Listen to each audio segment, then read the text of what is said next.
bahwa setiap kota itu tidak bergantung terhadap energi yang dari luarnya, tapi betul-betul datang dari dirinya sendiri dengan berbagai teknologi yang dikembangkan. Next. Nah, kemudian ini sekedar informasi, mungkin baca di Google ini kondisi ini adalah bahwa saya dapat ini dari ESDM. Jadi minyak bumi 9 tahun lagi, gas bumi 22 tahun lagi, kemudian sebelah batu bara 65 tahun lagi. Kalau sekarang ini, nanti Pak Edi lebih tahu, tapi saya men-trigger, semoga Pak Edi lebih melengkapi. Karena saya ambil dari ini di Generatif ESDM bahwa ada kuncinya adalah yang diharapkan oleh pemerintah adalah jumlah cukup, kualitas baik, dan harga terjangkau. Nah, salah satu janji yang di sisi pembangkit itu adalah tahun 2025 23%. Jadi pekerjaan berat, kalau tidak salah tinggal 5 tahun itu 12% lagi, dan kalau secara hitung-hitungan hanya sulit. Tapi Pak Edi banyak pikiran-pikiran yang bisa merealisasikan kalau pemerintah mau. Kemudian PLTU mau tidak mau masih kita gunakan, tapi dengan clean ground technology. Lalu pemanfaatan sumber energi gas tempat inilah yang penting kita dikembangkan. Itulah challenge dari UTS ini untuk mengembangkan yang ketiga, karena ini program pemerintah. Kemudian pemanfaatan energi nuklir sejalan dengan CAN, juga mini nuklir ini. Walaupun di dalam kebijakan energi nasional ini nuklir ini adalah alternatif terakhir, tapi harus kita pikirkan. Karena saya silat ada satu slide menarik yang dari saya lupa source-nya, bahwa sebetulnya kalau kita mau clean begitu, clean benar, salah satu adalah penopang pengganti PLTU batubara adalah nuklir. Kalau kita berani, misalnya kita nggak berani. Oke, yang lain transmisi gardu induk listrik dan sebagainya. Ini saya sampaikan sebagai bahan bacaan, saya lupa mungkin untuk membantu. Next kita lanjut lagi. Kebijakan ini saya stress aja dulu bahwa intinya pengembangan EBT ini arah kebijakan kerjaan di Indonesia. Saya tidak tahu dengan adanya Dewan Energi Nasional ada perubahan atau tidak. Bahwa pertama mempercepat pengembangan pembangkit energi baru dan terbarukan, meningkatkan pasokan bahan bakar nabati. Di sini saya dengar ada berapa kali 500 hektar ya? 500 hektar hutan yang dimana di situ kita bisa bangun biomas. Bagi nanti jelaskan tadi kalau bisa dalam biomas, karena saya nggak menyampaikan seperti itu. Kemudian meningkatkan pelaksanaan konservasi dan efisiensi energi. Jelas masih kita bicara ini kita harus buat dulu. Sebetulnya berapa sih kebutuhan energi yang benar? Kadang-kadang saya tidak sependapat dengan apa yang dilakukan oleh internasional atau dunia ini, bahwa ukuran kesejahteraan adalah ketika kita sudah menggunakan energi besar, bahasa saya besar. Kita menurut Dirjen Gradri kita di sekitar 1000 kWh per kapita per tahun. Kita masih sekitar itu. Sementara negara tetangga Malaysia, Australia 3.000, Singapura 4.000, 5.000, negara maju ada 7.000 kWh per kapita per tahun tersebut. Saya kira ukurannya bukan jumlahnya, tetapi kualitasnya. Karena kalau saya tanya, karena kita kan ukurannya harusnya happy, cukup. Kita merasa cukup ketika kita menggunakan 1000, kalau cukup dan kita bisa produktif, menurut saya cukup ukurannya itu. Kalau kita dipatok dengan itu, maka kita seolah untuk menggunakan listrik yang besar. Jadi cukup penting bicara nomor 3 ini. Kemudian meningkatkan penggunaan energi buat industri, jelas ini karena ini mendorong ekonomi, mengembangkan industri pendukung EBT. Ini yang strategi yang ini, dan ini jelas menurut saya. Ini memang harusnya kita jalan. Next. Kemudian saya kira yang lain pembangkit sudah lewat saja. Kemudian juga adalah pembangkit transmisi ini masih tetap, karena mau tidak mau, suka tidak suka, bahwa kita ini sudah terinterkoneksi. Apalagi ada rencana misalkan NTT membangun 1000 MW renewable energy dan transmisi masuk ke Jawa agar terintegrasi, itu juga nanti Pak Edi akan menyampaikan. Next. Kemudian lagi adalah pengembangan distribusi. Saya lewatkan saja biar kita cepat, nanti bagusnya adalah pertanyaan jawab. Ini yang saya tadi katakan sebelah kiri ini adalah bahwa kita KWH kita, konsumsi kita per kapita sekarang ini adalah 1000, kurang lebih 1000 atau setara 0,8 kW per kapita. Ini konsumsi kita rata-rata di Indonesia. Kemudian adalah harapannya tahun 2025 kita masuk ke di sini 2500. Kemudian tahun 2050 kita di 7000 dan negara maju. Ya. Jadi kebutuhan ini ya memang sebetulnya kalau kita di kota analisis artinya bahwa apa existing city master plan yang ada di Sumbawa Besar atau Pulau Sumbawa ini, pelajari dengan baik, lalu cari baseline analisisnya buat KPI ini, sodorkan kepada DPR atau Pak Gubernur untuk membuat hari ini bahwa kita ingin smart energy city. Jadi kita harus punya ini existing city master plan plus transformasi agenda. Seperti tadi disampaikan drone dan sebagainya, bagaimana data center. Jadi kan UTS ini menjadi pusat data untuk kandungan sumber energi, bukan hanya energi, sumber energi dan pangan yang dikuasai oleh yang diketahui oleh UTS. Itu pasti saya kira ini sangat penting. Next. Kemudian adalah, ini adalah saya langsung ke sini. Jadi ketika kita bicara ini jadi maaf balik bahwa ada new challenge ketika kita bicara ada pembangkit intermittent masuk ke dalam sistem, maka muncul stability problem. Ya, karena intermittent kan, ya. Kalau angin-anginan gitu kan. Kalau solar cell katakanlah tiba-tiba awan lewat gitu ya, nggak permisi gitu, lagi nonton gitu, lagi asik-asiknya tiba-tiba awan lewat gitu ya, nggak bisa nonton. Tapi masuk dalam sistem dia menjadi masalah stability problem. Ini juga saya kira harusnya menjadi mungkin dikembangkan kurikulum atau silabus tentang new challenge ini. Kemudian kendaraan listrik mengakibatkan demand increase maupun percaya kalau sebagian besar tadi mimpi Copenhagen dilaksanakan di UTS ini, maka demand increase. Tadi ada bicara ke smart grid forecasting. Kemudian lagi adalah ini ketika ini bicara rooftop gitu. Kalau rooftop itu maka ada demand variation. Nah, challenge ini tidak lain adalah smart solution. Bisa pakai konvensional, jadi keep existing reserve capacity, pakai posisi atau konvensional inverse income bisa. Ternyata saya percaya, saya belum hitung. Saya percaya dengan coefficient solution investasinya lebih tinggi dibandingkan smart solution. Tapi masalahnya para pejabat ini mau nggak pakai smart solution? Belum tentu mau, karena melihat yang paling mudah, yang pasti di depan mata. Oh itu udah jalan pakai conventional solution. Nah, kita sebagai akademisi harus pintar menunjukkan bagaimana proposalnya atau usulnya agar melihat nih secara ini untuk menyelesaikan masalah challenge ini adalah dengan smart solution. Next, karena yang main system ini adalah ini. Kemudian medium size smart grid, improve reliability, improve service for customer, structure development of transmission dan distribusi, island system operation. Ini contohnya berasal dari Kalimantan. Saya di sini tidak memahami kalau sistemnya sudah ada, tapi saya lihat tadi sudah ada transmisi distribusi sudah pasti. Kemudian small island, electric via off and on grid access. Jadi ini, saya kira banyak yang off grid ya. Kemudian basic service, least cost energy system with renewable. Kemudian control grid system. Nah, tapi saya tapi ini nggak jalan-jalan juga, belum jalan benar nih. Kita setahu saya dari 77 juta pelanggan PLN itu 36 juta, kalau salah angka dikit maaf tapi nggak jauh beda. 36 juta itu sekarang sudah pakai prabayar.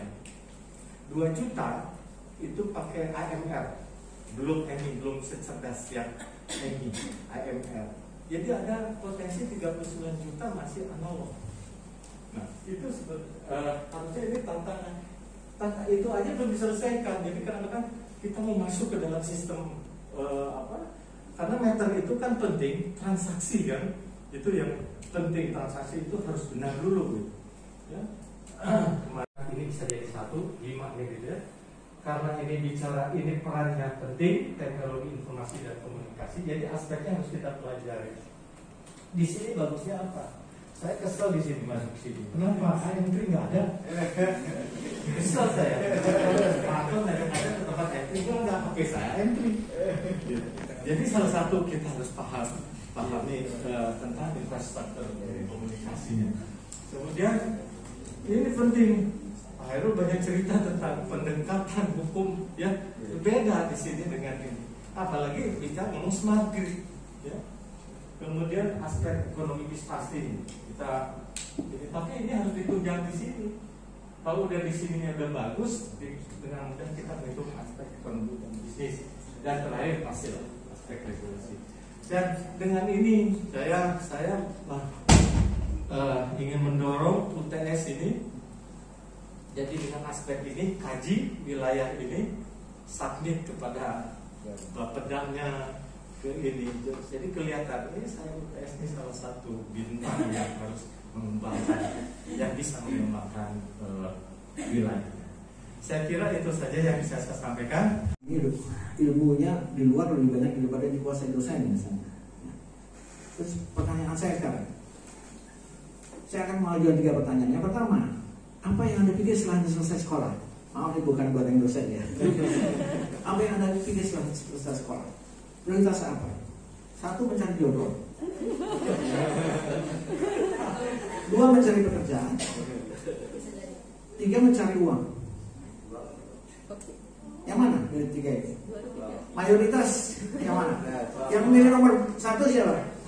Malu-malu. Nomor 2 siapa? Nomor 2 mencari pekerjaan. Nomor 3 mencari uang. Kayaknya mayoritas mencari uang. Tanda yang bagus semua ini ya. Nah. Yang kedua sekarang. Pertanyaan saya kedua. Apakah Anda setelah selesai sekolah ingin bekerja di Sumbawa, ingin bekerja di kota-kota lain di Indonesia? Yang kedua, atau ingin ke luar negeri? 3. Mayoritas kemana arahnya? Luar negeri ya. Ya, cari pengalaman baru. Baik, kalau luar negeri saya nggak nanya yang ketiga. Oke, tapi udah cukup saya mengenal ya. Ada semua. Jadi saya ingin membawa Anda di dalam suatu situasi yang udah pasti akan Anda hadapi ke depan. Ya.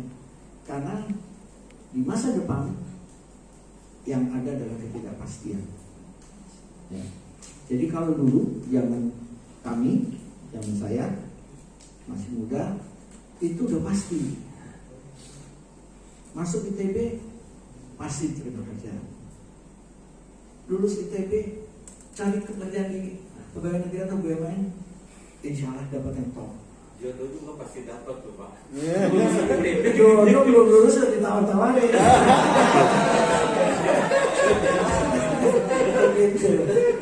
Sekarang Anda akan berhadapan semua tidak pasti. Anda mungkin bertanya, saya ini mau jadi apa sebenarnya ke depan? Betul kan? Ada nggak pertanyaan? Kegelisahan itu ada nggak? Nah, saya cerita ya, apa yang terjadi di dalam bidang artificial intelligence. Ya. Artificial intelligence dikembangkan di Silicon Valley. Di sana bercokol para PhD yang pintar-pintar dari universitas besar menemukan terobosan-terobosan. Ya. Google lahir di sana, Microsoft lahir di sana. Kemudian baru kira-kira tahun 2012, China mulai mengirim mahasiswanya masuk mempelajari artificial intelligence. Masih slow. 2016 ada game yang paling digemari di Korea. Saya lupa, nggak tahu namanya juga ya. Nah, game ini menjadi game kebanggaan orang Korea nasional. Dan juga ini orang-orang Cina juga menganggap ini game penting. Tiba-tiba dilakukan lawan robot. dengan kemampuan artificial intelligence. Dan jagoannya kalah. Jagoan Korea ini kalah dalam permainan. Itu disiarkan di televisi. Bercucuran air mata dia karena dia udah mencoba dengan segala ilmunya dia melawan robot ini, dia kalah. Kejadian ini menggemparkan karena kemudian China berketetapan bahwa mereka harus menguasai teknologi artificial intelligence. Dan tadi Pak Vega sudah mereka mulai dari meniru dan diejek oleh dosen-dosennya di Silicon Valley. China itu pemiru, nggak ada apa-apanya. Bahkan waktu iPhone mengeluarkan produk yang pertama, ya, produk itu ditiru mini iPhone, persis seperti iPhone, kecuali kapabilitasnya mungkin cuma 10-20%. Jadi itulah prototipe dari teknologi di China, yaitu bahwa mereka dianggap bisa meniru tapi kosong. Ternyata nggak sampai 5 tahun kemudian masuklah teknologi AI itu. Kenapa? Kok bisa? Kenapa kok bisa melompat sini? Ternyata dari meniru tadi, ya, berbenturan dengan kondisi masyarakat Cina yang generasinya pada waktu itu adalah rata-rata hasil dari single child policy. Jadi dulu orang tuanya cuma diizinkan punya 1 anak, ya kan? Masih jangan mau dulu. Dan itu buahnya apa? Buahnya adalah semua 1 anak ini memikul beban, ya, membahagiakan 2 orang tua dan 4 kakek nenek. Mereka diberi cekokan ilmu bahwa kamu yang akan membawa generasi ini ke depan. Kamu harus jadi orang kaya. Kalau nggak kita semua mati, nggak bisa hidup. Oleh karena itu, meskipun mulai dalam meniru, di China itu yang muncul adalah entrepreneurship. Mereka bisa membuat dan menjual lebih baik daripada guru-gurunya di Silicon Valley. Itu yang saya ingin bawa di sini sebenarnya. Ya. Jadi saya di sini nggak mau ngomong, saya ingin sharing. Ya. Sebagai orang yang sudah berumur 67 tahun, mengalami asam garam, ya, mungkin saya sampaikan 3 tahun saya masuk pesantren, saya S3 loh. Dari sekolah sosial suka miskin. 3 tahun. Dari 5 tahun saya jalani 3 tahun. Dan itu masa yang menurut saya sekarang saya tidak pernah sesal masa itu. Bukan saya mengajukan seperti saya, ya, tapi itu masa di mana saya banyak merenung dan kemudian sampai pada posisi saya sekarang. Pertama, dekarbonisasi. Seluruh dunia itu menghendaki temperatur dunia ini tidak lebih dari 2 derajat dari masa pra revolusi industri. Karena kalau di atas 2 derajat itu dipercaya ada irreversible proses. Dunia akan semakin buruk, es mencair, keseimbangan dunia akan hilang, ya. Karbon monoksida menumpuk di udara dan sebagainya. Jadi langkah pertama adalah dekarbonisasi, ya. Itulah yang melahirkan energy transition. Nanti kita jelaskan sedikit. Energy transition ini membahas sebelumnya. Bahkan kita kecenderungannya turun.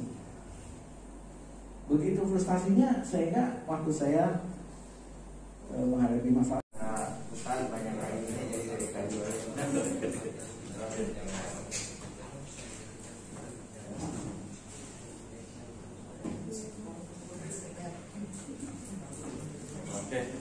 Selanjutnya